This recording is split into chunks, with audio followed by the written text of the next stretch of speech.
Bueno, este fenómeno, digamos, del fujimorismo, no sé en qué escala poderlo describir, pero sí es un fenómeno simplemente de reacción, no de organización. No sé qué camino o qué canal de expresión política puede encontrar en el país. Me llegan encuestas, muy rápidamente, me llegan encuestas de amigos que están trabajando en conos, ¿no? Y la respuesta es simplemente la siguiente. Les preguntan a la gente, dicen, no, Fujimori fue un buen presidente. Sector Seire. El que tiene la culpa de todo es Montesinos, pero Fujimori no sabía. Oye, está clarísimo. Entonces ya, ¿qué va a haber? ¿Un fujimorismo sin Fujimori? Puede ser. Puede haber cosas nuevas en la historia. Bueno, pero toda la política peruana hoy es un fujimorismo. Oye, pero lo que tú estás diciendo... Es social. Pero lo que tú estás diciendo como... En ese momento lo disuelve, como ha disuelto todos sus partidos Fujimori.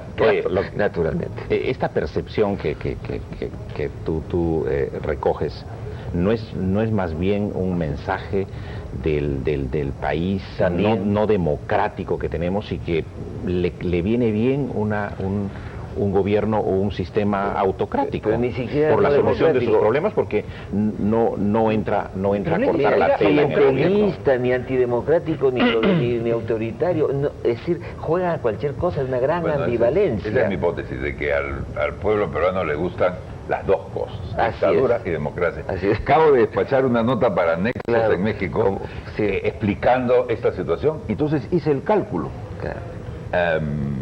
No solo las dictaduras no son rechazadas del todo cuando llegan, también las democracias son aplaudidas cuando llegan, casi por igual, sino que me busqué la serie histórica y descubrí que lo más que ha durado en el Perú una dictadura ha sido 15 años, y lo más que ha durado una democracia ha sido 12.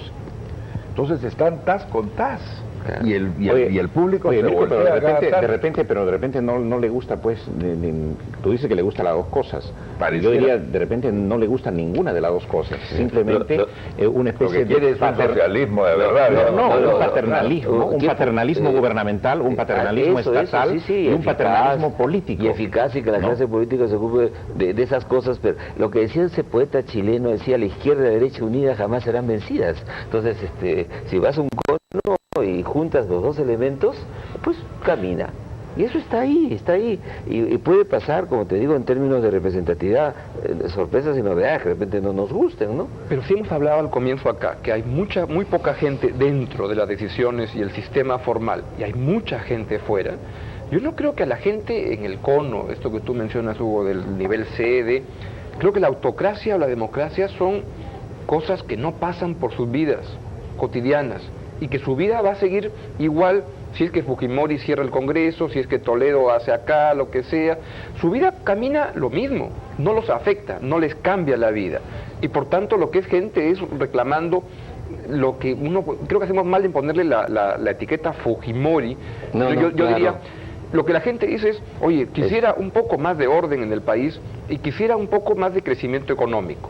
Bueno, para mal o para bien, eso fue el Fujimori de sus primeros 6, 7 años. Cierto, y ese es el reclamo que la gente diga. Por tanto, el que pueda capitalizar esa corriente, se la lleva, pero fácil. Y eso es lo que Toledo, ¿cómo se vendía al comienzo? Yo soy Fujimori, es el fujimorismo sin Fujimori, y era su campaña. De repente lo que va a haber es el lema, si no lo encuentran... el segundo piso del gobierno. Claro, si no le encuentran videos, etcétera, va a ser la campaña el fujimorismo sin Montesinos. Se me acaba de ocurrir la idea de Montesinos sin Toledo, que me suena escarapelante.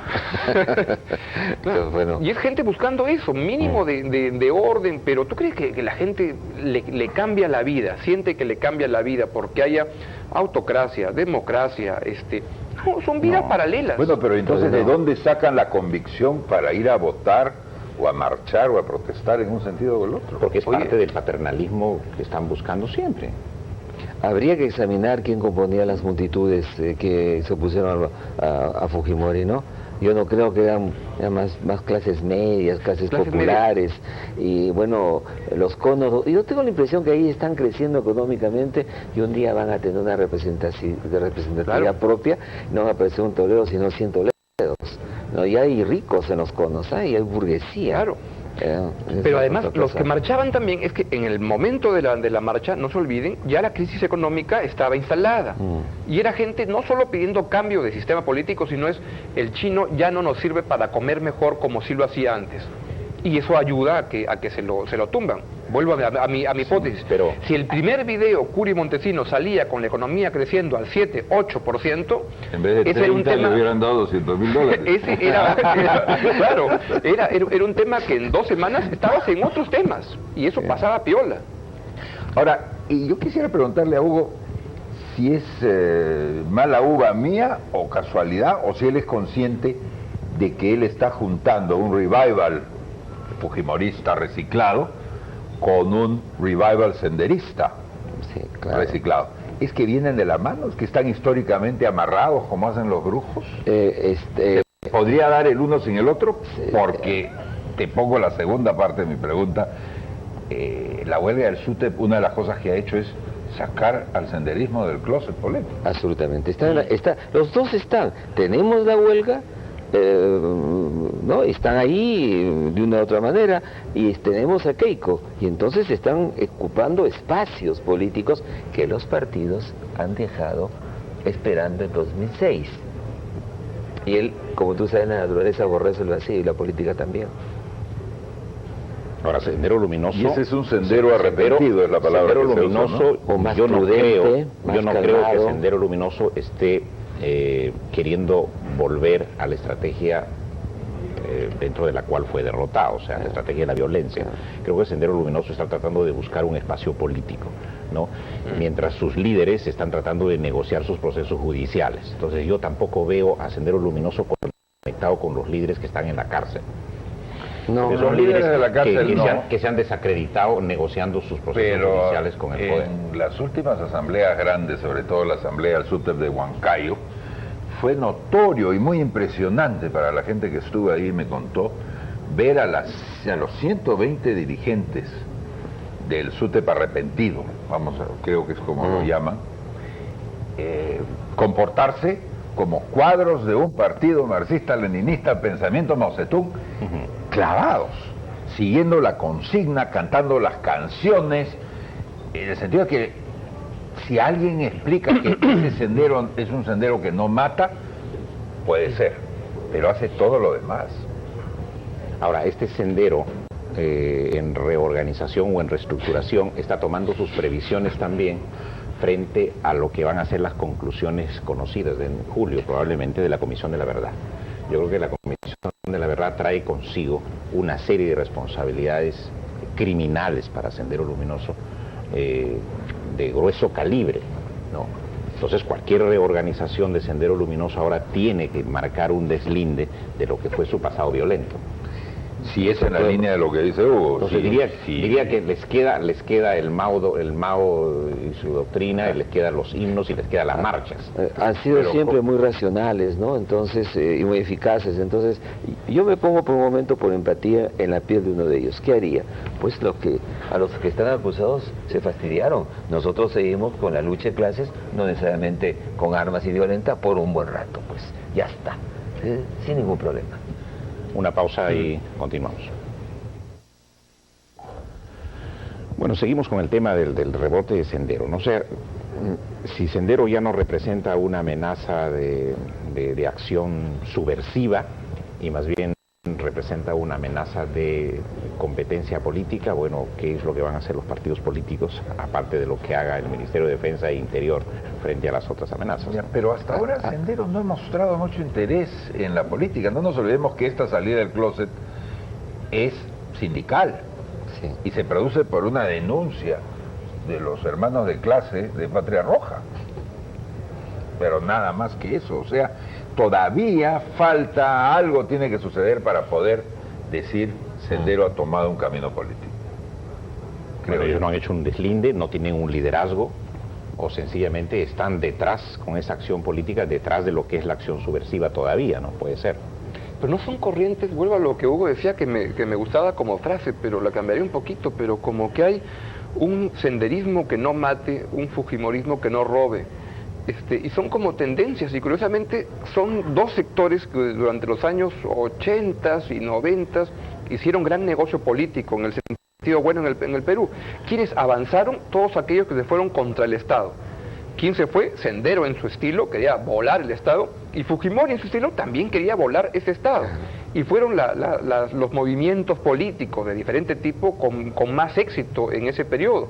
De repente hay un revival, una especie de reconversión, reingeniería política que están buscando, pero que son corrientes que están ahí como metiéndose por debajo de la puerta. El país no ha cambiado, no ha mejorado sus ingresos, no ha habido modificaciones profundas. ¿Por qué no podrían estas fuerzas reaparecer de esa manera, con un reciclamiento? Quizás nos anticipábamos un poquito, pero pues muy... Ya están los dos aquí, en esta ciudad. Está ahí la hija, que va a ser política, que va a ser escuchada, aunque y de otro lado, pues esa fuerza política está, bueno, la encuentras en la Plaza San Martín. El otro día he pasado por ahí, están explicando la doctrina y haciendo proselitismo. No digo que hay que perseguirlos, o sea, digo simplemente están ahí, y además uno de ellos me reconoció y después me estremeció, porque cuando te reconozco me dijo: Hugo, no te olvides, una chispa puede incendiar una pradera. Lo cuento con me emocionó muchísimo, ¿no?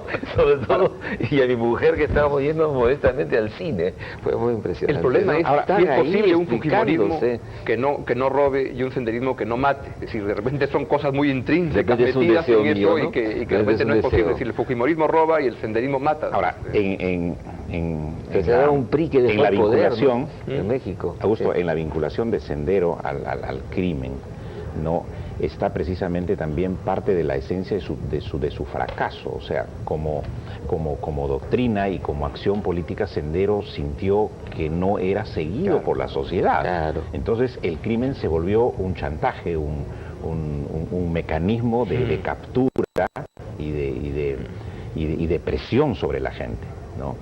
Entonces mataban al hermano, mataban al padre de una familia para poder tener a los otros, digamos, trabajando para Sendero Luminoso. Entonces no sé si ese mecanismo criminal practicado en el pasado puede servir ahora. Sigues comprando Marta Hanecker, hombre, y los universitarios siguen llevándose tranquilamente los manuales marxistas. Aquí no ha pasado nada, tranquilos, ¿eh? Yo he pedido un par de libros, no lo encontré, de Marta Hanecker, que está ahí entera, además reciclada y globalizada. Más marxista que nunca, Mirko. Más marxista que nunca. Qué barbaridad, ¿no? A pesar de la viudez. Voy a desempolvar mi libro de Marta Hanecker. Bueno, hablando de reciclajes, nuestro reciclaje militar, digamos, ¿no? Hacia dónde avanza. Estamos dejando atrás ya el militarismo fujimontesinista, digamos, ¿no? Y estamos entrando en una transición de un militarismo democrático, subordinado al poder civil. Moderno. Se acaban de nombrar por primera vez en el Ministerio de Defensa a 2 viceministros. Se pensaba que debían ser los viceministros civiles, pero uno es militar. Y Obando, que estaba voceado para viceministro, termina a cargo de una dirección estratégica, ¿no? Que probablemente para tener más libertad, no sé. Tú dices, Juan, ¿estamos entrando? O te preguntas, ¿estamos entrando? Porque yo me preguntaría. Yo no sé si estemos saliendo. Diría que estamos entrando a medias, que lo que se pretendía como reforma de las Fuerzas Armadas está saliendo de a poquitos. Una buena ley, pero las Fuerzas Armadas lo que dijeron es: ok, tu ley estará buena, pero ahora los puestos de esta ley me los agarro yo. Y esto es lo que creo que está pasando con que Loret de Mola pues quiere pelear contra eso, pero las Fuerzas Armadas no quieren eso, y Toledo en eso le hace caso a la Fuerza Armada, sin chistar.